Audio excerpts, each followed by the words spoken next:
je ne vois vraiment pas ce que la Maison-Blanche, qui souhaite que les taux d'intérêt aux États-Unis baissent de manière accélérée, a à gagner aujourd'hui à menacer de poursuites pénales le patron de la Fed, dont on sait que le 15 mai, il ne sera plus président du Conseil des gouverneurs. Et si on voulait le faire partir complètement de la Réserve fédérale, c'est-à-dire si on voulait aussi qu'il renonce à son mandat de simple gouverneur qui expire en 2028, il ne fallait pas le menacer comme ça. Mmh. Maintenant, la nature de la haine, de l'animosité que l'on pouvait deviner dans l'intervention vidéo qui a été filmée hier soir par Chairman Powell est telle que, franchement, en quoi est-ce que cette confrontation va faire baisser les taux longs? Aujourd'hui, on constate qu'ils remontent un peu. Mmh.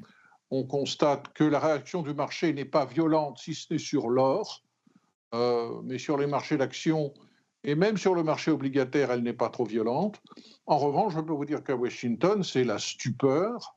Euh, Janet Yellen, qui est quelqu'un de plutôt calme, qui n'a pas l'habitude de s'emporter, et qui a dirigé la Réserve fédérale et qui a été gouverneur de la Réserve fédérale pendant des années auparavant, dit que on est en train de prendre le chemin d'une république bananière.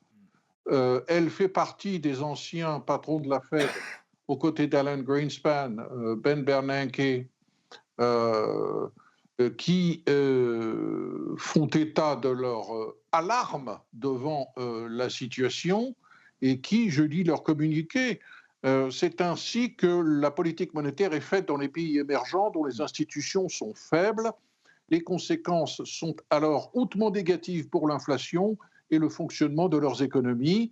Ces tactiques n'ont pas leur place dans les États-Unis où la force de la loi, le respect de la règle de droit est la fondation de notre succès économique. Je ne vois personne dans le monde de la finance réelle qui approuve cette démarche. Elle ne peut que faire du tort, non seulement dans la situation actuelle en vue de faire accélérer la baisse des taux, mais à la personne qui sera choisie demain, après-demain, dans une semaine, par le président Trump pour succéder à Jérôme Powell.